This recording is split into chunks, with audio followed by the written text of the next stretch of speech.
What up, Ryan? Okay, so I'm actually making videos for my business so that when we hire people, they're able to watch videos and see how our processes work. So while I'm doing that, I might as well make one for you too. Very simple. And I'm going to go ahead and show you how to cook a whole brisket called a packer or a whole packer brisket. But as I go through, I'll show you.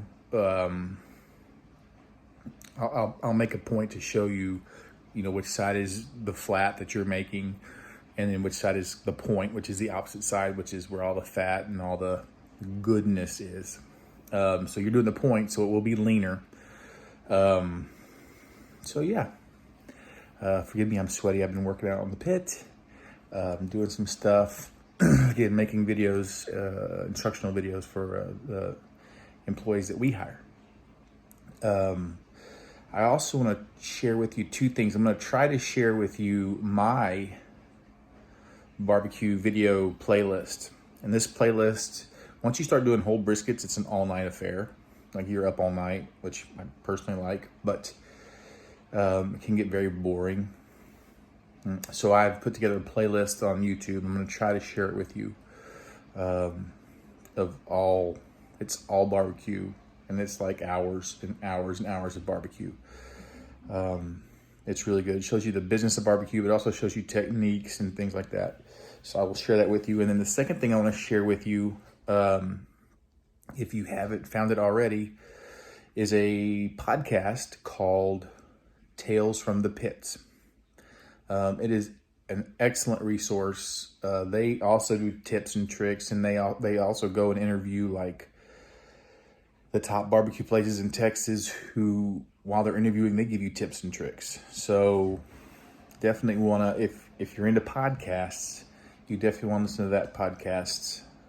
Again, two reasons. One, because it does have good information, but two, because I do the theme song for it. Little pride, I know, I understand. But those two things, yeah, the playlist from YouTube, I'll share with you somehow. It should be easy, I would think. And then go and listen to Tales from the Pits. You need to go all the way back, even before I started doing the intro song for them. They'd been on for like a year before I did that. And the story behind that is I was out cooking like I am tonight, and all the barbecue people always talk. If you are serious about this, I'll be happy to include you in forums and stuff like that. But we're always talking back and forth while we're barbecuing. And one night they said, "Man, I wish we had a theme song." Or they said something like, "We're working on a theme song for our show," and they're asking for help or advice. I'm like, challenge accepted. So I wrote them a song in like, I don't know, 20 minutes. And I sent it to them, and the raw footage that I sent them is the one that they use. So the barbecue community is amazing. And any and everybody that I've ever talked to in forums and whatever, they will share any amount of advice they can share. Now, they're not going to give you those little bitty secrets that they do, but for the most part, they're going to share a lot of stuff with you. So don't feel, if this is something you want to do for long term, don't ever be afraid to ask somebody for advice. I've asked tons of people to the point where they're like, "Stop asking for advice." All right, so yeah, watch the video. Peace. All right, Ryan, so this is a whole brisket. It's got the flat down here, and this is the point. It's the thicker parts where this would be where your fatty, if somebody orders a fatty brisket, this is what they get. If they order lean, this is what they get. They get the flat. This is what you're gonna have, usually cut right about there. On those directions I sent to your dad, if you'll notice, if I get in close, see how the grains run this way? So when I cut this, I want to go against the grain. So I'm going to start from this end and go this way, kind of like this. So I'm cutting against the grain. I do this for two reasons. When you get a whole brisket, usually you have thin pieces on either one side or the other. And if you if it's squared off like this, what's going to happen is as it cooks, it's going to start to roll up and catch a lot of fluids and wash away your all of your rub. So I cut this way for that purpose. Plus, it gives me more room in my pit to get more briskets. Now, if you ever get a whole brisket, I suggest that you do. Sorry, I'm breathing heavy. I was outside cleaning out the pit. You get this big old thing of fat here, and I'll be happy to show you how to trim. It's so easy. But you shave off this big piece of fat that you get right here, and then you always get this big piece of fat right here. This is just a whole solid piece of fat. I always just cut that out, just so that you have the more fat. This fat's not going to render down as easily in this piece over here, so it's really not going to do anybody any good. So I get rid of those. But yeah, this is, you can see I have, you can see it's kind of yellow, so I have my mustard and my mustard and pickle juice. Put it on first, and then I like to do it in layers. So I do salt first, then pepper. Make sure you get the sides all the way around. And this is the top. So this is the top part where all the fat is. So you want, when you're trimming this side, you want to make sure that your fat is about a 1/4 inch. That's all you need, 1/4 inch. And then on this side, sometimes you do have fat on this side. You can just stick your knife under the fat and then just take it off. Very simple. And the fat that's going to be up here, really thin. So you're just sticking your knife barely under the skin and just taking it off. But yeah, that's what it looks like when after you season it. Now you can see those. See how the grain's running. Now what's weird, of course you won't see this because you have just the flat, but the grains run this way on the flat, but then on the point, you can see where they start to run this way. So if you ever go to a barbecue joint, you'll notice they slice it like this, and then they'll turn this part, and then they'll slice it like this. So that is the first part. This is your seasoning. So once you get that on there, you can go start your fire. This will start to get really wet looking as the brisket starts to absorb all the rub you have. Cool? Part 1.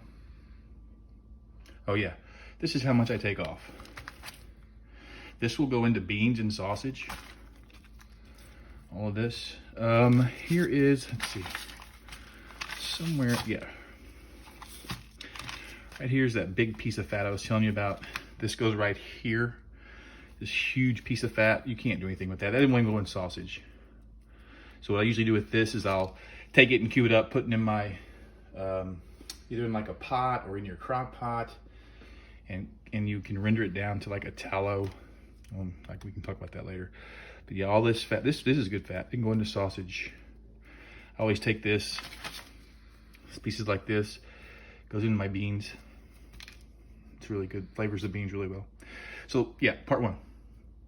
Okay, so one more thing I do want to show you. Don't, for your flat, do not round these edges, because you're gonna, when you do this, you do lose quite a bit of meat, and since you're already starting off with a smaller piece, you probably don't want to do that. Plus, it'll give you an idea of, when you start cooking, you'll start seeing those edges kind of curl up on you, and so it'll give you an idea of that. So when you do get a whole packer, you'll better understand, whole packer brisket, you'll better understand what that looks like.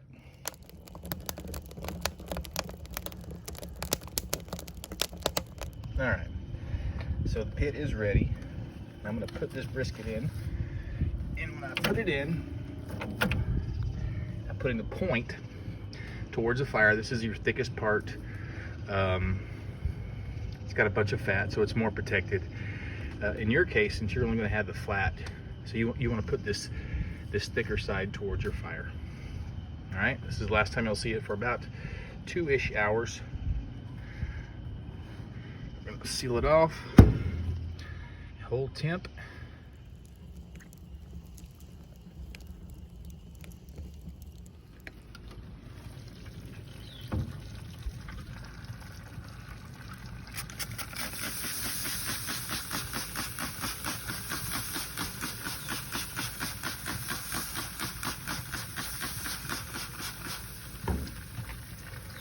right. So we're just gonna feel it. See, you still got a little bit of, we're looking for more like this color. We want that to be all over. So that we place it in the back there. Now I'm 4 hours in. So again, this is a packer brisket. Yours is probably going to be, you're probably going to have this look around probably 2 hours since you're just doing the flat. Now, one thing I do want to look at, you need to look at, pay attention to, is the front of your brisket. Ooh, there's some heat there. The front of your brisket, if it's starting to get black, too black, you don't want to get too black. But if it starts getting a little too black, you can just take a piece of wood and just stick it in the front like this to deflect that heat from the front. And that heat will come over and under. It'll come over and under that piece of wood and still continue to cook your brisket, but not burn this front part. Just a little tip.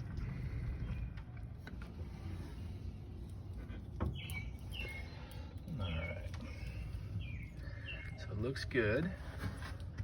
We got that bark that we want on it.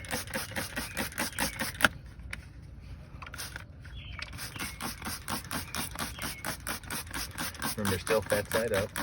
Always fat side up. So now we can take this and wrap it up. All right. So now we want to wrap this bad boy, and we are going to put it on butcher paper. We are going to spray it. Spray the paper too, it makes it easier to, more pliable, easier to roll up. And we are simply going to take this end, fold it like this, bring this end over like this,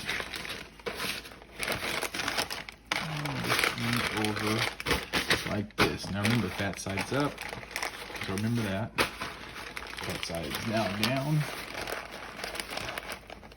and fat side is up again.